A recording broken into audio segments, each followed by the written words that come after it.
Welcome to another lawnfawn video.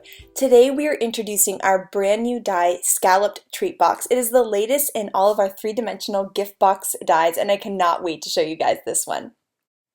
One of the best things about this die is that it does all of these embossed lines for you and even has this cute little stitch detail too. To create the Scalloped Treat Box, you're going to need to die cut it twice. And if you take a cardstock that is 6 inches by 11 inches, you'll have just enough cardstock to cut 2 boxes. When I run this die through my die cut machine, I like to run it through twice, and that's to make sure that those score lines are embossed really well, making this box even easier to fold. Here you can see all of those embossed lines that have been created. Now I'll run it through my die cut machine one more time, and now I have the 2 pieces that I need to create my box. Now I'm going to fold all along those score lines. So I'll fold the outer tab, then these 2 small inner tabs. Then that whole extended piece there is going to fold right there along the main edge of the box. You'll fold the base of the box, and then now we're going to fold the decorative edge of the box. So you're going to fold this fold that way, and the tiny fold up by the scallop line in the other direction, and you'll see why in a second. Then you're going to repeat that with the second box. Next step is to add some nice strong tape to those 4 tabs. So I'll add it to the first box here and then the 3rd and 4th tabs on the second part of my box. Next, you're going to need to add adhesive for the base of the box, and you only need to do this on one of your die cut pieces. So I'm going to fold these over and then add some tape to the bottom there of my box base on just one of these pieces. I'm going to put a couple of pieces there to just make sure that it sticks really well. And then here's a look at all of the pieces that have adhesive on them. Now to build this box, you're going to form a T. So you're going to see you're going to layer them together to form a T shape just like this. Next, I'll remove the liner pieces of the tape on the base of this box and line them up in that T shape. I like to kind of butt the corner into the other corner just like that. Line them up and then press down really well to make sure that it adheres well. Then I can remove all the liner tape on these small tab pieces. And I'm going to do that on all 4 tabs. And then once I've removed those pieces, you can form the box. And this process, once you do it once, it goes by so fast. I could build about 1 million of these. It's really fun and really quick too. So now that that liner piece is off, all you're going to do is line up those edges of the box. So I'm just going to butt those up right next to each other and then press really well to make sure that it adheres well.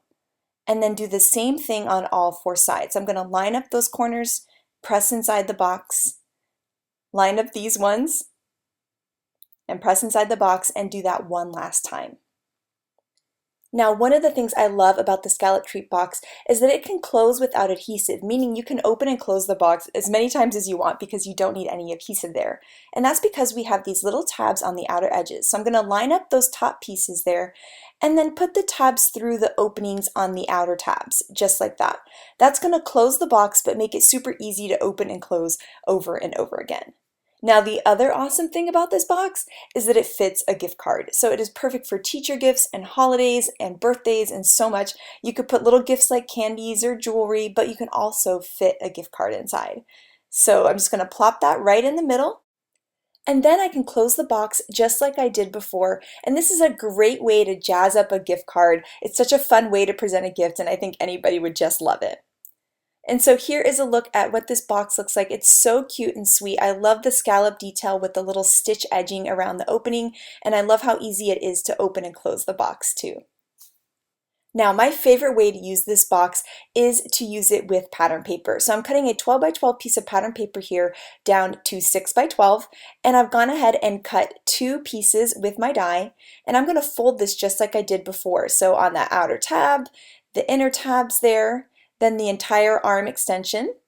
Then we're going to fold right here down and then fold this part down, and then the next fold at the top goes in the opposite direction, just like that. Then I'll fold my other piece. I can flip them over and form that T shape. So I'm just going to remove my liner tape there, line those up just like that, and begin to form my box. Now, I want to decorate this box, so I'm going to stop at this step right here so that it's easier to decorate the box. It's kind of hard to decorate it once you've built the whole thing. Now the box is 3 inches wide, so I've cut some pattern paper here from Perfectly Plaid Fall to 3 inches wide, and I'm using a simple stitched hillside die there to cut it. And then I'm going to use my box as a guide here. I'm going to make a little pencil line to see how tall I want that hill. And then I can just line up that pencil line in my paper trimmer and I'll have the perfect sized hill for my box. You can see here how much easier it is to decorate it once again when it's not completely formed just yet, because I can press along the inside really easily. Now I've added some foam dots to this cute fox from Jump for Joy, and I'm just going to put that on the box too. And now it's time to finally form the box now that I've decorated it. So I'm going to line up all of those edges once again. And then I'm going to go ahead and close my box. I just love cutting these from pattern paper. I think it's actually cute even without any decoration, but of course I couldn't help myself. I had to add that little fox to the box.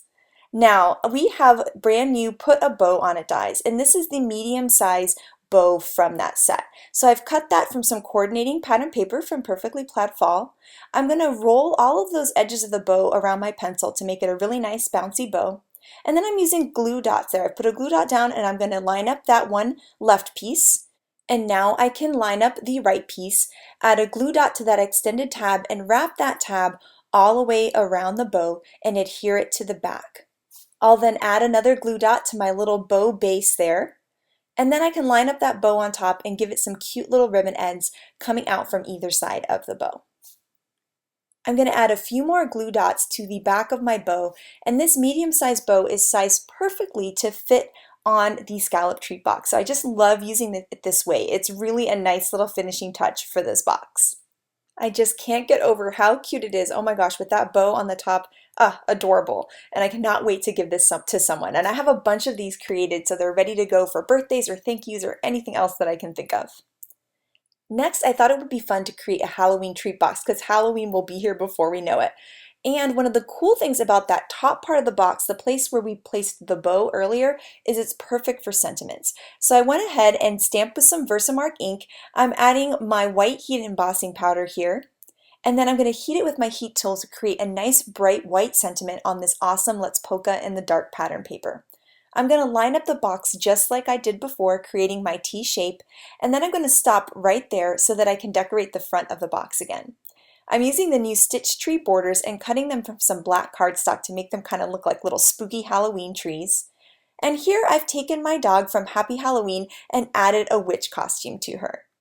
Now next, I'm going to do this awesome technique that Elena came up with, and that is coloring in the white parts of the die that line up with the dog to make the costume look continuous.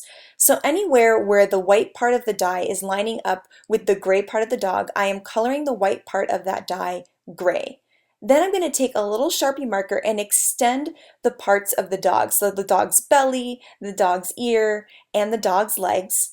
And then I'm going to fill in any extra missing parts with my gray pen once again.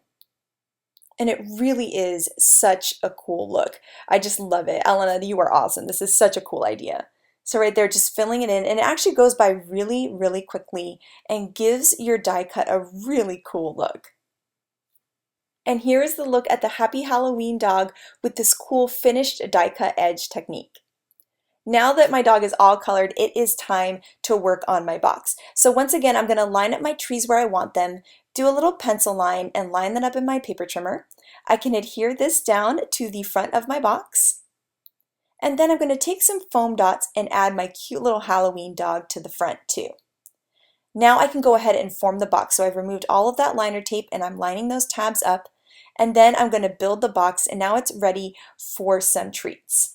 Now I was looking at the box and I thought it needed a little extra something, so I'm taking the star tag from the new Tiny Tags die set, and I'm taking an olive green marker, the same green marker I used for the witch's hat. I colored some cardstock and then die cut the star from it.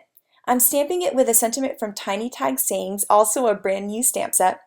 And here I'm going to take some silver sparkle lawn trimmings and I am going to unwind it because I just want the little sparkle part, the little tinsel that's in this twine. So by unwinding it, I can remove that sparkle right off of that white twine. And now I have a cool, thin, shiny, sparkly little piece of twine to add my tag to my box. Now I'm going to put a glue dot on my tag because I want to make sure that the tag kind of stays in a good part. So I'm actually going to adhere the tag to the box and then tie it to the box from there, just to make sure that it kind of always stays in the right position. So I'm going to run that little sparkle that I removed from the silver sparkle twine and then tie a couple knots here to make sure that it stays nice and secured to my box. And you can see how cute that is, and it really adds a nice little pop of color, and it matches the dog's witch hat too. I just can't get over how cute these boxes are. They're so much fun to decorate, but honestly, even just cutting them from some really pretty pattern paper would be an awesome gift too. So you could just cut them from pattern paper or add some fun stamping and dies and decoration. And I cannot wait to see what kind of cool things you guys come up with for the Scalloped Treat Box for Halloween and birthdays and Christmas and anything else that you can think of. So thank you guys so much for watching, and I hope you have an absolutely amazing day. Bye!